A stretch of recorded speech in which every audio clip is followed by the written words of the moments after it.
Começa aqui o Pode Mais Empresas, o podcast corporativo que traz gestão, inovação e sustentabilidade. No programa de hoje, nós vamos tratar de um assunto bastante novo, especialmente na questão conceitual, o short stay. Você já ouviu falar sobre? Quem vai nos explicar é Rafael Rossi. Obrigado, Rafael, pela sua presença no nosso podcast. Obrigado, Nelson. O Rafael Rossi é fundador da Conviva Gestão de Propriedades e da UMA Desenvolvimento Imobiliário.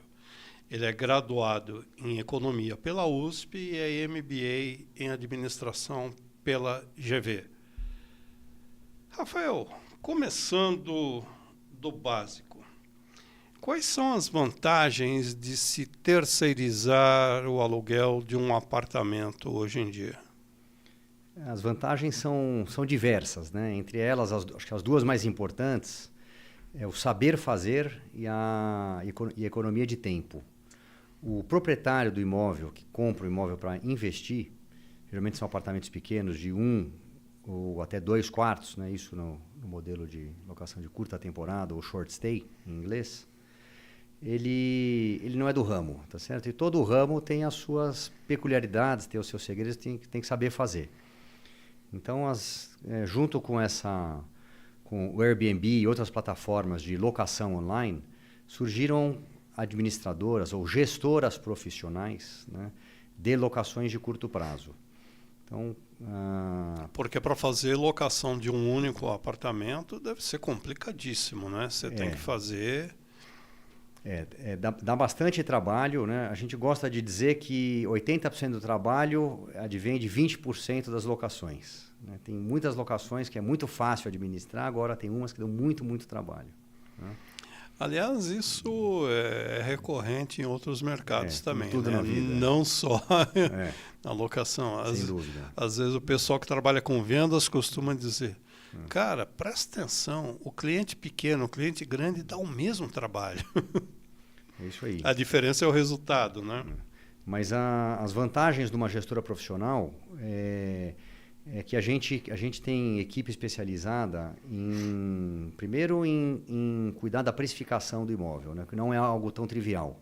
Não é que nem se anunciar um imóvel aí para locação por 30 meses num site de uma imobiliária e chega uma proposta, você negocia, você firma um contrato e está tudo certo, depois é só cobrar o boleto. Tem, né? a peculiaridade do... Os preços oscilam. Horas tem que estar com preço mais alto, hora tem que estar com preço mais baixo, né? E quais são as variáveis de mercado? As variáveis, assim, sempre são oferta e demanda, tá certo? Então você tem eventos, né? Tem semanas que estão mais cheias, tem semanas que estão mais vazias, né? E tem épocas do ano também, né? A sazonalidade. Sazonalidade, né? Que era uma coisa que não existia na indústria do short stay até 2 anos atrás. A gente está quase 8 anos no mercado. Você está falando isso daí, a gente pode remeter à lembrança de quando o estúdio era chamado de kitnet, é isso? Antigamente o estúdio, há uns 10 ou 15 anos atrás, os estúdios a gente conhecia mais como kitnet, né? Eles voltaram a ser lançados no mercado imobiliário, acho que por conta de uma mudança aí demográfica, né? As pessoas começaram a casar mais tarde, a mulher no mercado de trabalho, e a demanda por apartamentos menores, né, para 1 ou 2 pessoas, ou seja, um quarto, às vezes até um estúdio, que você não precisa separar os ambientes, aumentou essa demanda, e o que era estúdio, que era menos de 5% do mercado, virou algo como 20%, 25%, quer dizer, né? Estou falando isso de antes de 2010, né? E desde então esse nicho de mercado se manteve. Você pegar o volume de lançamentos, aí, os estúdios até hoje tem mais ou menos essa faixa, né, de share aí do volume de lançamentos. Para quem faz a locação, o aluguel por temporada vale a pena? Vale a pena, né? A gente sempre que um proprietário nos procura para saber como é que funciona a Conviva, o que a gente faz e quanto pode render o apartamento dele, a primeira coisa que a gente faz é fazer um estudo de rentabilidade. A gente quer mostrar para ele quanto que ele vai ganhar, né, nessa operação, né? Quanto que é o valor da diária, quais são as taxas envolvidas, né? E quais são os custos, né, de condomínio, luz, internet e IPTU. e quanto sobra para ele, e a gente compara isso... Isso para o investidor, para o investidor, para o dono do imóvel. Compara isso com a locação tradicional. Né? Tem muitos proprietários, para não falar a maioria, eles acabam não colocando na conta da locação tradicional, que é a locação de 30, 36 meses, alguma coisa assim. Uhum. Eles não colocam, eles desconsideram que o primeiro aluguel foi para o bolso do corretor e que o apartamento ficou 4, 5, 6 meses vazio procurando um inquilino. Aí quando ele recebe aquela proposta abaixo, ele vai lá e assina o contrato. Não é assim? Então, quando a gente faz esses estudos, a média, né, o short stay ele rende algo como 50% a mais. 50% a mais. Né? Tem casos que é bem mais. Mas aí você precisa ter uma gestão profissional, né? Sem o que não dá nem para pensar, né? O proprietário sempre pode administrar o imóvel dele. É que o gestor profissional, acho que ele se paga, porque primeiro que o proprietário economiza tempo. Segundo que a gente, por ter uma equipe multidisciplinar, né, como eu estava explicando lá atrás, de precificação ou de governança, de manutenção, de atendimento ao locatário ou ao hóspede, chame ele como você quiser, como a gente tem essas equipes multidisciplinares, a gente consegue prover uma experiência melhor e rentabilizar melhor o imóvel. Quer dizer, o imóvel acaba tendo uma ocupação maior, consegue vender uma diária melhor, né? A gente agora começou recentemente a usar um software de precificação. Antigamente a gente fazia a precificação, a gente oscilava ela manualmente, né? Então a gente tinha uma pessoa que cuidava, né? A gente via que a ocupação começava a cair, a gente começava a baixar o preço junto. Ou, está entrando muita reserva com muita antecedência, vamos subir o preço nessas datas. Hoje já tem software que faz isso e você mexe nas regras desse software, mas é um algoritmo, tá certo? Que respeita as suas regras, né? Nós já estamos falando de inteligência artificial ou o setor não chegou a tanto? Não é isso ainda. É um software nada mais é do que um comum. software. Eu vou te dar um exemplo. Toda vez que a ocupação de 30 dias para frente estiver superior a 50%, aumente o preço em 10%. Se a ocupação 30 dias para frente estiver inferior a 25%, abaixe o preço em 10%. Isso é um algoritmo simples, que eu acabei de inventar aqui como forma para exemplificar. Entendi. Né? Qual é a diferença de locar um apartamento numa cidade como São Paulo, que tem o chamado turismo de negócios, né, para um apartamento à beira-mar? Tá. Porque a gente está falando de apartamento, mas fica uma coisa assim etérea, né? Alguém pode estar pensando em praia, alguém em um apartamento numa cidade, Tá. Perfil urbano. Assim, o termo locação por temporada, né? Se você perguntar para a maioria das pessoas, assim, ele vai remete à praia, remeter né? à praia, a campo, quer dizer, imóvel de segunda residência, campo, né? Temporário, você vai ficar lá para levar a família e tal, né?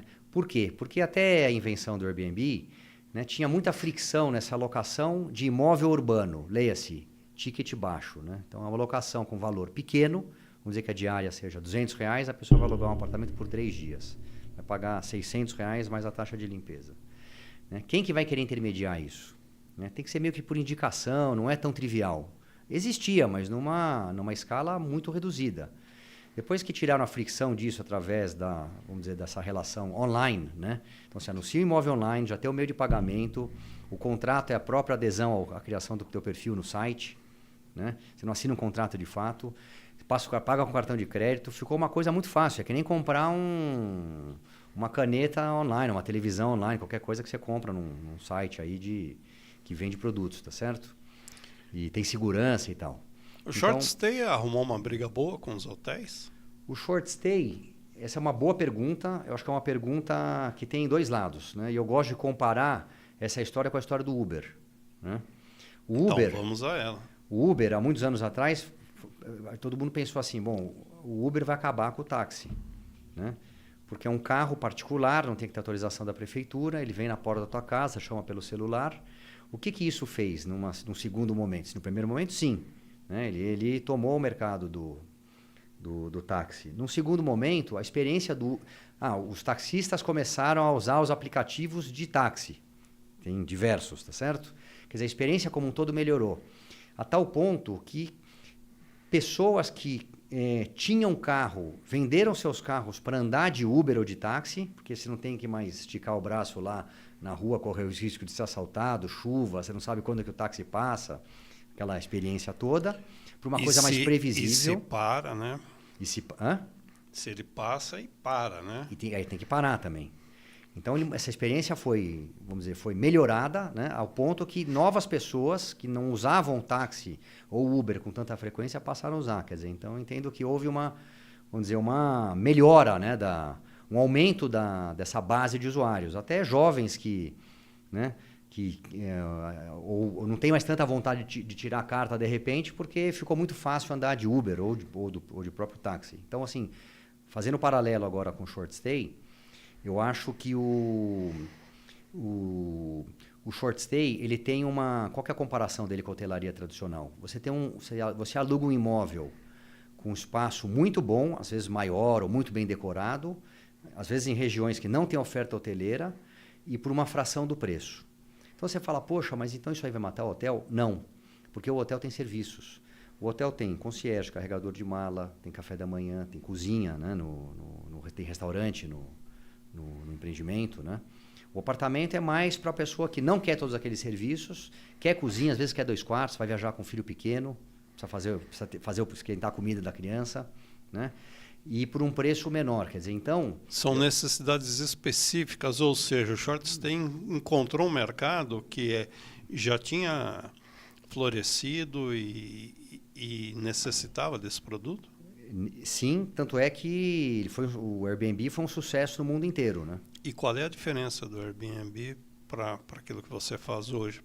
Essa é uma outra excelente pergunta que todo mundo me faz essa pergunta. Porque a priori eu falei, bom, qual é a diferença? Você não está usando compete o com o nome, Airbnb? mas... Então, a resposta é, eu gosto de comparar responder isso fazendo uma comparação com a aviação. Então, o Airbnb é uma empresa que vende passagem aérea, né? Então, imagina uma CVC Turismo, tá certo? Você entra lá no site, compra a passagem, tá certo? Ela não é dona do avião, ela não tem o piloto, o manutencista, o comissário e assim por diante. A Conviva é uma companhia aérea. A gente administra, de fato, o apartamento. Eu tenho que prestar manutenção, se a internet cai, sou eu que resolvo, sou eu que autorizo o locatário na portaria, eu que organizo a limpeza, compro o produto de limpeza, coloco o kit de amenities, lavo o enxoval, faço a limpeza do imóvel, falo com o locatário, tá certo? O Airbnb não faz nada disso. O Airbnb é um grande classificado. Obviamente, ele tem uma série de outras coisas envolvidas, né? Ele só vende a passagem, de né? customer service, né? De prestação de serviço, de dúvidas relacionadas à locação, mas quem faz a gestão do imóvel é a Conviva. Né? Essa acho que é a melhor comparação para explicar por que a gente não concorre com a Airbnb. Pelo contrário, a gente é cliente do Airbnb. A gente anuncia no Airbnb e paga a comissão para ele sobre todas as reservas feitas na plataforma. E com isso o mercado ele vai se segmentando, ele vai se retroalimentando, é isso? Ele vai se segmentando. Assim, existem diversas plataformas, né, para você alugar o seu imóvel. Tem o Airbnb, você pode alugar na Booking, tem o Decolar, tem o Expedia, que é o grupo Expedia, que tem mais 20 sites embaixo, né? Então você pode anunciar em todos esses sites, né? Você não fica restrito a um só. O próprio site da Conviva, a pessoa pode reservar direto por lá, inclusive é mais barato. O multifamily... Como é que o mercado vê isso? Como é que está a situação no Brasil? O multifamily é um termo em inglês, né, que basicamente quer dizer é um prédio, tá certo? Geralmente é um prédio, né? Com diversos apartamentos que são feitos para renda, tá certo? E alugados para diversas famílias, multifamiliar, tá certo? Então, esse termo acabou sendo usado mais para e geralmente é de dono único ou não? É de um proprietário único? Pode ser de um proprietário único, pode ser de um fundo de investimento imobiliário, né? Os fundos imobiliários americanos são os REITs, os Real Estate Investment Trusts.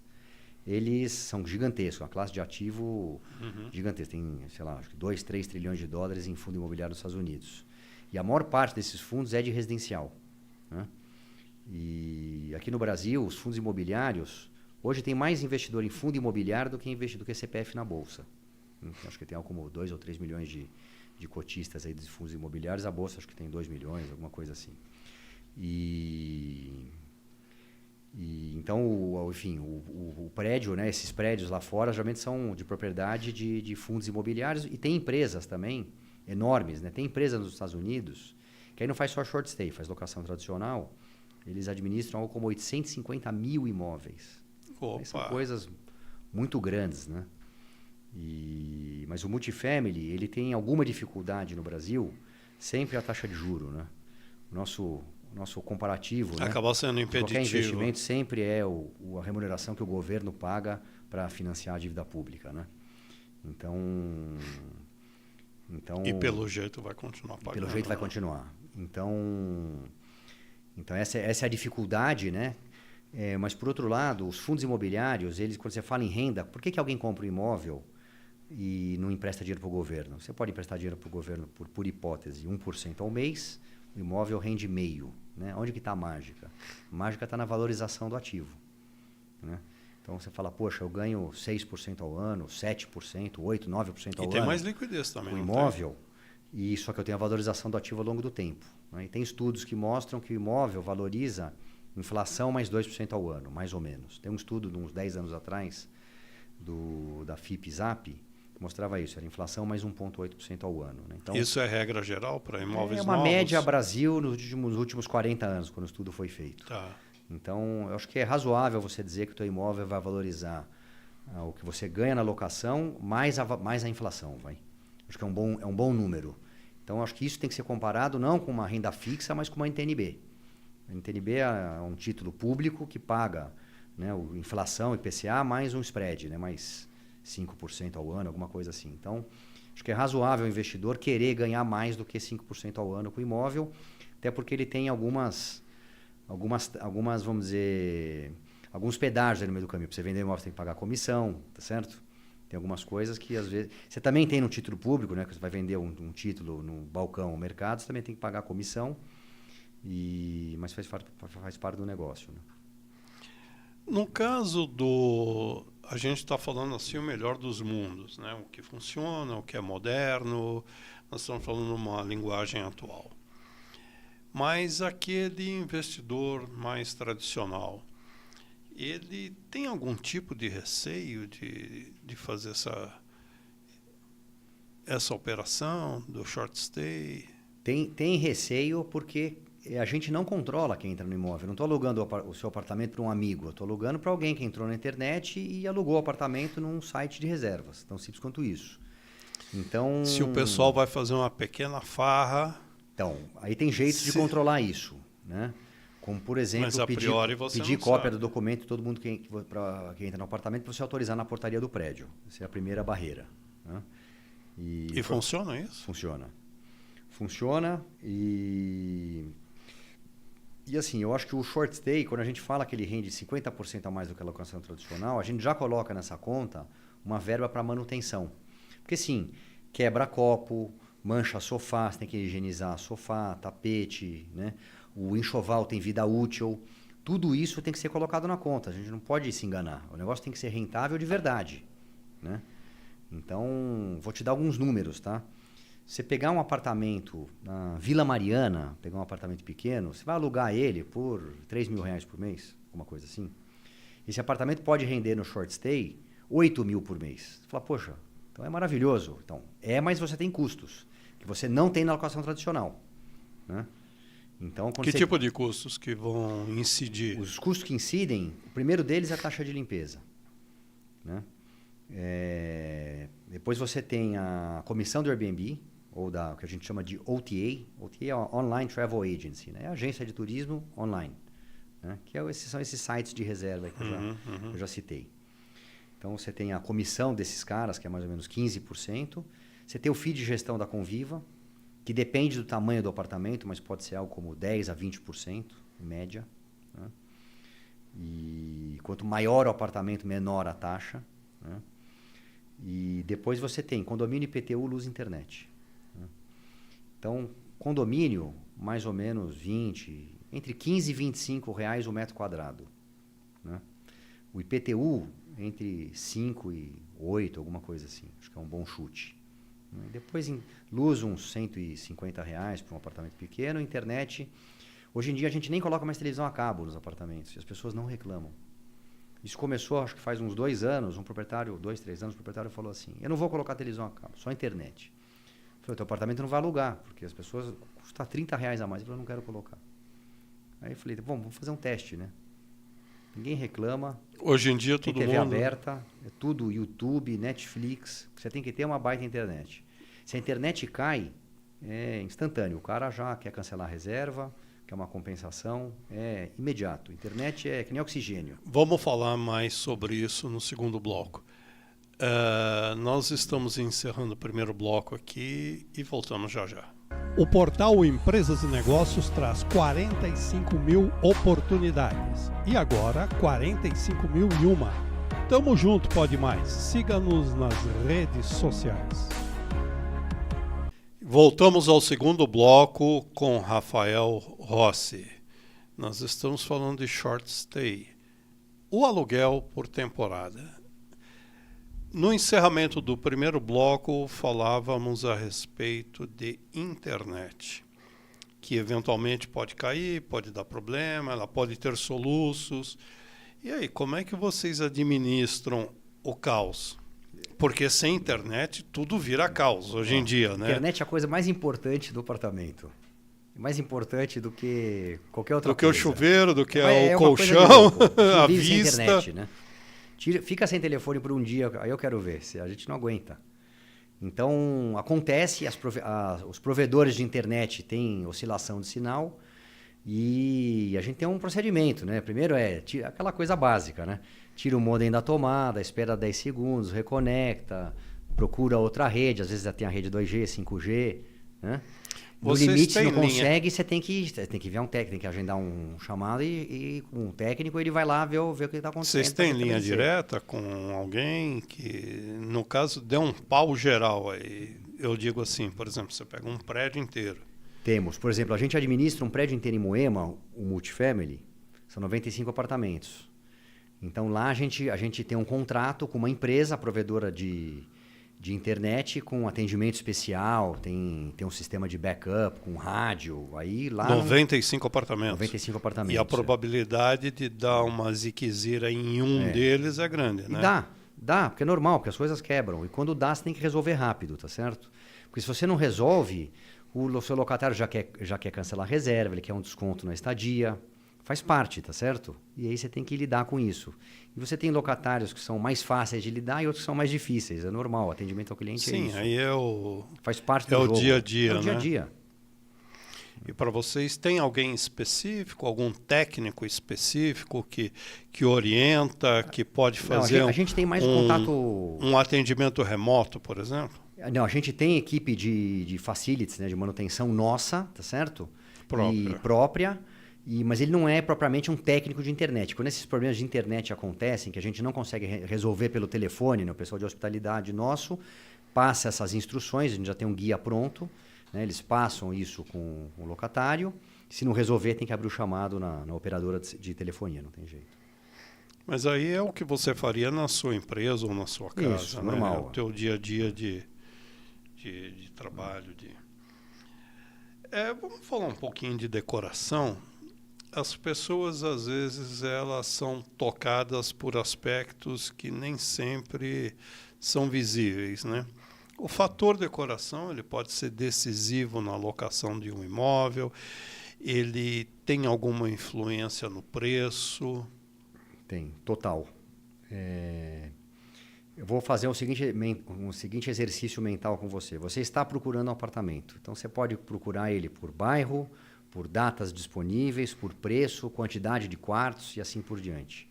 Então, depois que você fez esse pré-filtro, o Airbnb ou a plataforma de reserva te apresentar um monte de opções. Aliás, dezenas, centenas de opções. Por que você vai clicar naquele anúncio, no nosso anúncio? Dá para racionalizar isso. A primeira foto é fundamental. Então, ela tem que traduzir alguma coisa, né? Eu sempre gosto de procurar nas fotos claridade, limpeza, né? E a decoração, obviamente, como um todo, né? Foto profissional sempre, 100% dos anúncios. É fundamental, né? Fundamental. E não só a qualidade da foto, mas a ordem das fotos, né? Sempre aquela foto que é funciona como isca, que é a mais chamativa, às vezes é a vista, né? Às vezes é a sala, às vezes o ambiente do quarto, alguma coisa bonita que dê destaque. E depois a ordem das fotos, você tem que ir mostrando o apartamento para uma pessoa que não está lá fisicamente. Ela não tem a planta na mão, né? Ela está vendo as fotos e tentando entender os ambientes. Então se isso aqui está aqui, aquilo lá está lá, então um elemento da primeira foto tem que estar num canto da foto, tem que estar no outro canto da outra foto, para você mostrar que está girando a câmera e a pessoa conseguir mentalizar o que ela está. Você só compra aquilo que você entende, né? Você já atendeu alguém presencialmente e que teve, por exemplo, um casal? O homem opta por um determinado imóvel, uma determinada decoração, e a outra pessoa não quer outro. E aí? O locatário? Não, o locatário, ele não vai até o imóvel, ele mora em outra cidade, geralmente, né? Ele não vai lá, deixa eu ver os seus imóveis, se eu gostar eu alugo. Não, ele aluga antes, né? Hoje em dia se faz tudo remotamente. Tudo remotamente. Tem alguns prédios que a gente tem equipe, né? Quando tem muito apartamento, você consegue ter equipe. Esse de Moema, a gente tem lá equipe de limpeza, né? Tem governança, tem uma série de coisas, de atividades que a gente consegue ter lá, porque justifica. Agora, tem prédios que a gente tem um apartamento, 2, 3, 4, 5 apartamentos. Você não consegue ter uma equipe lá no prédio o dia inteiro. Você vai no prédio quando tem limpeza, quando tem manutenção. Vocês atendem São Paulo, vocês atendem o Brasil inteiro, região sudeste, qual é o mercado de vocês? No começo a gente estava disposto a ir mais longe, né? Hoje a gente está só em São Paulo, tem uma coisa ou outra fora, mas é um legado, e a gente quer estar... São Paulo, você diz Grande São Paulo? Município seria? de São Paulo. Ah, o município. Município, eu não quero estar só, não é só que eu quero estar na cidade de São Paulo, eu quero estar só em alguns bairros, eu preciso estar perto, né? A logística é uma questão tão fundamental na gestão dos apartamentos que você tem que estar perto, né? Hoje, por exemplo, a gente já montou centro de distribuição de enxoval, produto de limpeza, equipamentos, né? Tem carro, moto, né, para levar as coisas, porque você não tem... Para ter os serviços todos à mão, né? Na maioria dos prédios você não tem depósito. Tem um prédio ou outro que a gente tem direito a ter uma salinha, um depósito, alguma coisa, mas quando você não tem, como é que você faz? E esse teu centro de distribuição é na cidade ou é fora? Fica em Moema. Tá. Vocês trabalham com imóveis de alto padrão? Sim, eu acho que a Conviva é uma empresa que está... É que você falou Moema já algumas vezes, aí eu estou deduzindo, né? Acho que a gente está começando a se colocar como uma empresa que faz gestão de imóveis de padrão maior, né? Você entrar aí na concorrência e ver o valor das diárias dos apartamentos que administram e comparar com os nossos, eu acho que você vai ver que, na média, acho que a gente tem uma diária média maior. Não porque a gente é melhor, mas porque a gente tem apartamentos que são maiores ou, enfim, estão em bairros melhor localizados e comandam um preço maior, né? É mais fácil trabalhar com esse nível de locação é mais do que um imóvel mais popular, digamos?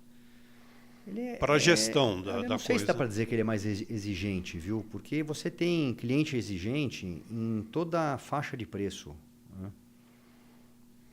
Não acho que é mais fácil ou mais difícil.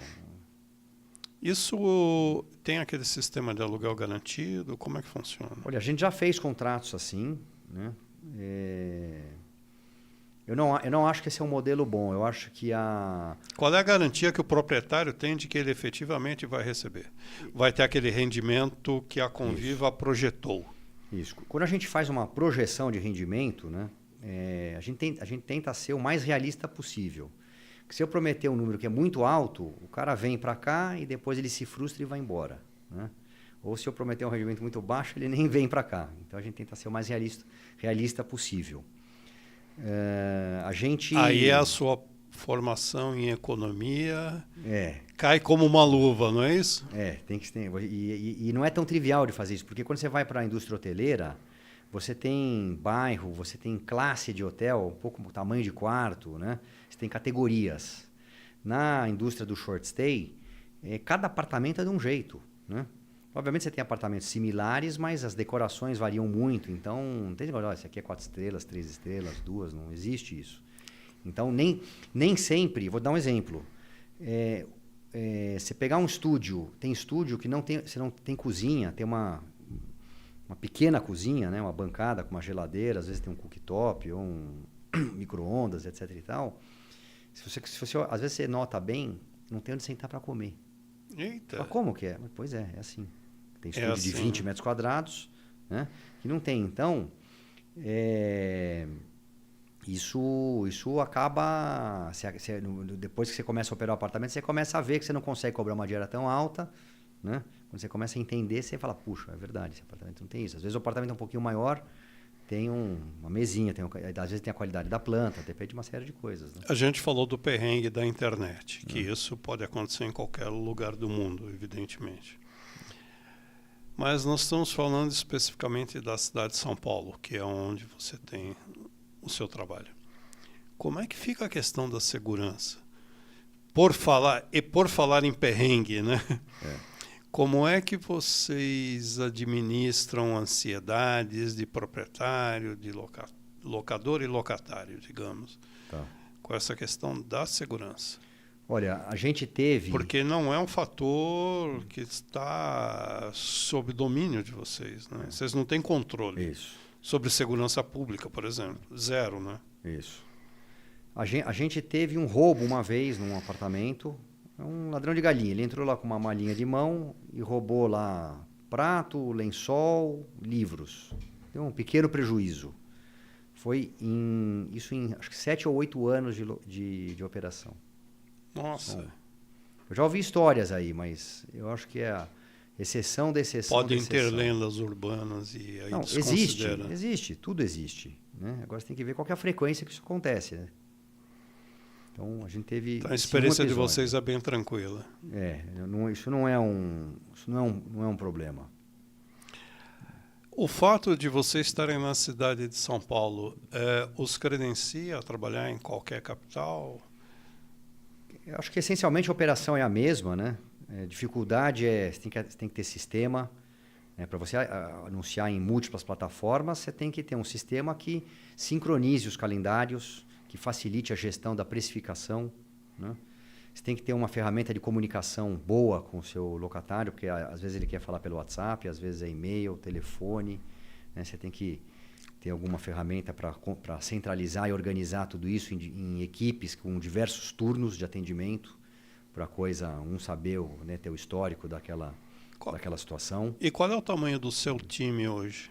Hoje a gente tem mais ou menos 25 pessoas. Né? É uma operação bem enxuta, né? Para o nível de quantos imóveis para 300 e poucos apartamentos, acho que é uma relação saudável, algo como uma pessoa para cada 10 apartamentos. Eu acho que esse não pode ser menos do que isso. Né?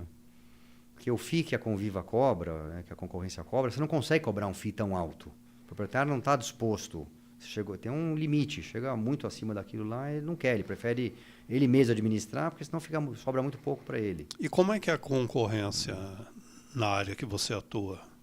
É uma concorrência brutal? É uma concorrência mais essa é uma indústria mais que light? Ela está nascendo, né? Então, assim, acho que você já tem alguns players relevantes, né? Talvez aí, acho que uns 5, 6 players relevantes. E você tem estrangeiros ou locais? Não, todos locais. Tinha um estrangeiro que fechou as portas no Brasil faz uns 2 anos. E você tem bastante gente que administra um pequeno poolzinho de apartamentos, né? 5, 10, 15, 20 apartamentos. Né? É uma coisa... Vamos dizer, acho que são empresas menos estruturadas, né? Não conseguem ter determinadas funções dentro da empresa que a gente consegue ter, né? O mercado tradicional ele é amparado pela lei do inquilinato, né? No caso do short stay, ele também está necessariamente dentro da lei do inquilinato, ele se baseia em Código Civil. Sim. Qual é a incidência que a lei do inquilinato tem sobre o seu negócio? A gente opera sob a lei do inquilinato, tá certo? É uma locação residencial, não é hotelaria, né? Assim, essa é uma pergunta interessante, né? Assim, short stay é hotelaria? Sim e não, né? Quer dizer, você fica no meio do caminho. Um hotel, vezes, né? Pensa, você está alugando um imóvel, está alugando um quarto e tem aquele monte de serviços embutidos, tá certo? Né? Que tem, o imóvel é comercial perante o órgão público, prefeitura, bombeiro, aquilo lá é uma locação comercial, emite nota fiscal, paga INSS, etc. Né? A locação residencial, seja ela administrada por uma empresa profissional ou pelo proprietário, é uma locação residencial. Ela existe sobre um capítulo Ela foge da categoria serviços? Ela é locação residencial por temporada. Tem um capítulo na lei do inquilinato que trata sobre locação por temporada, até 90 dias. Não mais do que isso. Isso te permite uma série de coisas, como, por exemplo, cobrar antecipado, né? Se você combinou que a pessoa vai te pagar a cada 30 dias, vai ficar 2 meses, e ela parou de te pagar, para você tirar a pessoa do imóvel é diferente, né, de você fazer um despejo de uma locação tradicional, que é muito mais morosa, né? Tem algumas diferenças relevantes aí. Tem até uma discussão que está em pauta agora, ampliar essa locação por temporada de 90 dias para algo como acho que 8 ou 9 meses. Era o que eu ia te perguntar. Volta e meia você tem uma emenda, você tem uma alteração. Parece que tem um projeto na Câmara dos Deputados, não é isso? Que está em tramitação para fazer algumas alterações, enfim. Isso não deve impactar significativamente o seu negócio? Isso melhora o nosso negócio, porque fica mais fácil a gente tem locatários que querem... Dá mais segurança? Que querem alugar por um período maior. Querem alugar por 6 meses, 1 ano. Tem entre 10% e 15% das locações são acima de 30 dias na Conviva. Entre 10% e 15%. 10% e 15%. Então, quando a locação é acima de 90 dias, eu, em nome do proprietário, eu preciso resguardar o proprietário. Então, você tem que pedir garantia. Às vezes é um seguro fiança, ou fiador, tá certo? Ou um depósito de calção relevante. A gente sabe que a justiça no Brasil é lenta, tá certo? Se a pessoa alugou mais de 90 dias, não é locação por temporada, é locação tradicional. E aí vai ter os mecanismos... demora mais para tirar, né, se o cara parar de pagar. E como é que você vê o futuro desse mercado? Você acha que ele tende a crescer no Brasil? Tende a crescer, sem dúvida nenhuma.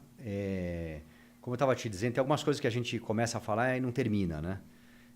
Eu comecei no começo da entrevista, eu comecei a falar sobre a sazonalidade, né? Que não existia até 2 anos atrás, pelo menos aqui na Conviva, porque eu acho que o perfil de usuário não era o cara que vinha a trabalho para São Paulo. Era alguém que também tinha, mas também tinha a pessoa que vinha lazer de final de semana, né? Visitar parente, fazer tratamento médico, precisa da cozinha, precisa do segundo quarto para o filho, etc. e tal. Ou quer pagar um preço muito baixo, né? E não encontrava nada, vamos dizer, à altura que cabia no bolso dele, com qualidade, então ele não vinha para São Paulo, ia fazer o lazer dele em outro lugar, ia para uma outra cidade menor, mais barata e assim por diante. Então, estou te contando isso porque para falar da sazonalidade, né? Conforme o Airbnb, né, essas locações short stay foram começando a ser entendidas e, esse negócio funciona, é legal, a qualidade do serviço é boa, o apartamento é bom, etc e tal, pessoas que ficavam em hotéis começaram também a ficar aqui, né? Então, por isso que esse outro perfil de público, eu acho que por isso que é um pouco da história do Uber, né? Por isso que ele não acho que ele não acabou com o hotel, tá certo? Pelo contrário, acho que ele trouxe para São Paulo pessoas que não vinham para cá, né? Então, essas pessoas acho que ajudou a combater um pouco da sazonalidade, mas isso começou a mudar, né? Agora a gente vê um pouco mais de sazonalidade, né? Por exemplo, final de dezembro, começo de janeiro, né? Até alguns feriados em São Paulo agora, mais recentes, a gente não teve ocupação boa, né? Coisa que não existia no passado. Mas isso se deve à questão conjuntural da economia? Não acho que é a questão da economia, acho que é uma questão do perfil de usuário, né? Então, eu acho que essas duas indústrias, né, a indústria hoteleira e a indústria do short stay, têm perfis de usuário, né, que são iguais, mas tem perfis que são diferentes. Tem o cara que não, eu quero chegar no hotel, quero arrumação diária do lençol, quero que limpe o banheiro, arrume a cama, eu quero tomar café da manhã, quero ter restaurante, room service, quero tudo isso daí. Tem o cara que não, eu não quero isso daí. Então, você tem acho que 3 públicos, né? O cara que, ele quer o Airbnb pelos motivos do Airbnb, cozinha, tamanho, etc., preço.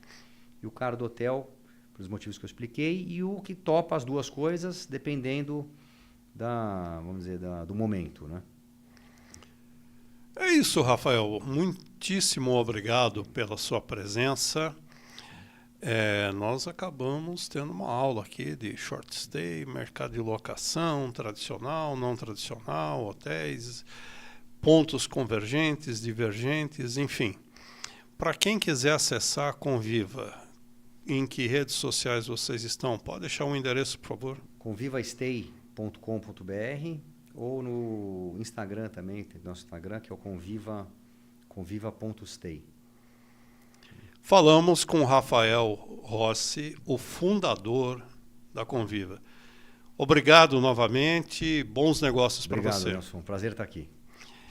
E você que está ligado no Pode Mais Empresas, continue com a gente porque tem bem mais conteúdo por aí.